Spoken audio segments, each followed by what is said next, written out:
ಅಯೋಧ್ಯೆಯ ಭವ್ಯ ರಾಮ ಮಂದಿರದಲ್ಲಿ ರಾಮಲಲ್ಲನ ಪ್ರಾಣ ಪ್ರತಿಷ್ಠಾಪನೆಗೆ ದಿನಗಣನೆ ಪ್ರಾರಂಭವಾಗಿದೆ. ಈ ಒಂದು ಅತ್ಯಂತ ದೊಡ್ಡ ಧಾರ್ಮಿಕ ಕಾರ್ಯಕ್ರಮದಲ್ಲಿ ಭಾಗಿಯಾಗುವ ಗಣ್ಯರ ಲಿಸ್ಟ್ ಬಗ್ಗೆ ಕೂಡ ಸಾಕಷ್ಟು ಕುತೂಹಲ ಇದೆ. ದೇಶ ವಿದೇಶಗಳಿಂದ ವಿಶೇಷ ಆಹ್ವಾನಿತ ಗಣ್ಯರ ಪಟ್ಟಿಯೇ ರೆಡಿಯಾಗಿದೆ.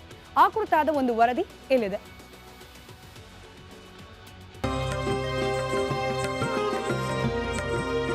ಅಯೋಧ್ಯೆಯಲ್ಲಿನ ಶ್ರೀರಾಮನ ವಿಗ್ರಹದ ಪ್ರಾಣ ಪ್ರತಿಷ್ಠಾ ಸಮಾರಂಭಕ್ಕೆ ಕ್ಷಣಗಣನೆ ಆರಂಭವಾಗಿದೆ. ದೇಶಾದ್ಯಂತ ಲಕ್ಷಾಂತರ ಜನರು ರಾಮ ಮಂದಿರಕ್ಕೆ ಭೇಟಿ ನೀಡಲು ಉತ್ಸುಕರಾಗಿದ್ದಾರೆ. ರಾಜಕೀಯ ವ್ಯಕ್ತಿಗಳು, ಅಂತಾರಾಷ್ಟ್ರೀಯ ಅತಿಥಿಗಳು ಮತ್ತು ಮಂದಿರ ಚಳವಳಿಗೆ ಅಸಾಧಾರಣ ಕೊಡುಗೆ ನೀಡಿದ ಸಾಮಾನ್ಯ ಜನರು ಸೇರಿದಂತೆ ಕೇವಲ 7,000 ಜನರಿಗೆ ಮಾತ್ರ ಶ್ರೀರಾಮ ಜನ್ಮಭೂಮಿ ತೀರ್ಥಕ್ಷೇತ್ರ ಟ್ರಸ್ಟ್ ಆಹ್ವಾನವನ್ನ ನೀಡಿದೆ.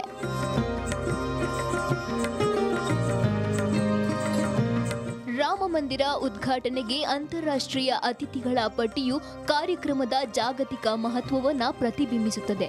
ಯುಎಸ್, ಯುಕೆ, ಯುರೋಪ್, ಆಸ್ಟ್ರೇಲಿಯಾ ಮತ್ತು ಆಫ್ರಿಕಾ ಸೇರಿದಂತೆ 55 ದೇಶಗಳಿಂದ 100 ಗಣ್ಯಾತಿ ಗಣ್ಯರನ್ನ ಅತಿಥಿಗಳನ್ನಾಗಿ ಆಹ್ವಾನಿಸಲಾಗಿದೆ.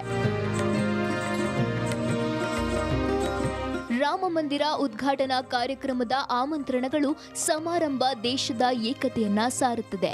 ರಾಮ ಜನ್ಮಭೂಮಿ ಬಾಬರಿ ಮಸೀದಿ ಪ್ರಕರಣದ ಮಾಜಿ ದಾವೇದಾರ ಮತ್ತು ಮಸೀದಿಯ ಪ್ರಮುಖ ಬೆಂಬಲಿಗ ಅನ್ಸಾರಿಗೂ ಆಮಂತ್ರಣವನ್ನ ನೀಡಲಾಗಿದೆ. ಇನ್ನು ಸಿನಿಮಾ, ರಾಜಕೀಯ ರಂಗದ ಗಣ್ಯರಿಗೂ ಸಹ ಆಹ್ವಾನ ನೀಡಲಾಗಿದೆ.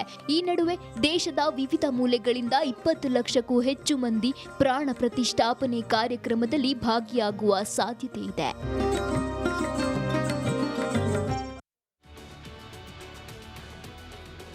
ಭಾರತದ ದಕ್ಷಿಣ ಭಾಗದಲ್ಲಿ ಸಂಕ್ರಾಂತಿ ಹಬ್ಬದ ಸಂಭ್ರಮ ಮನೆ ಮಾಡಿದೆ. ವಿಶೇಷ ಅಂದರೆ ಪ್ರಧಾನಿ ನರೇಂದ್ರ ಮೋದಿ ಅವರು ಇವತ್ತು ಪೊಂಗಲ್ ಹಬ್ಬದ ಆಚರಣೆಯಲ್ಲಿ ಭಾಗಿಯಾಗಿದ್ರು. ಅದರಲ್ಲೂ ವಿಶೇಷವಾಗಿ ಗೋಪೂಜೆ, ಅದರಲ್ಲೂ ಪಂಚೆಯನ್ನ ಧರಿಸಿ ಗೋಪೂಜೆಯನ್ನ ಮಾಡಿ ಹಾಗೆ ಪೊಂಗಲ್ ಹಬ್ಬವನ್ನ ಆಚರಿಸಿದ್ದು ವಿಶೇಷವಾಗಿತ್ತು. ಈ ಸಂದರ್ಭದಲ್ಲಿ ಪ್ರಧಾನಿ ನರೇಂದ್ರ ಮೋದಿ ಅವರಿಗೆ ಪುದುಚೇರಿ ಲೆಫ್ಟಿನೆಂಟ್ ಗವರ್ನರ್ ಹಾಗೆ ತೆಲಂಗಾಣ ರಾಜ್ಯಪಾಲರಾದ ತಮಿಳಿಸೈ ಸೌಂದರರಾಜನ್ ಕೂಡ ಸಾಥ್ ನೀಡಿದ್ರು.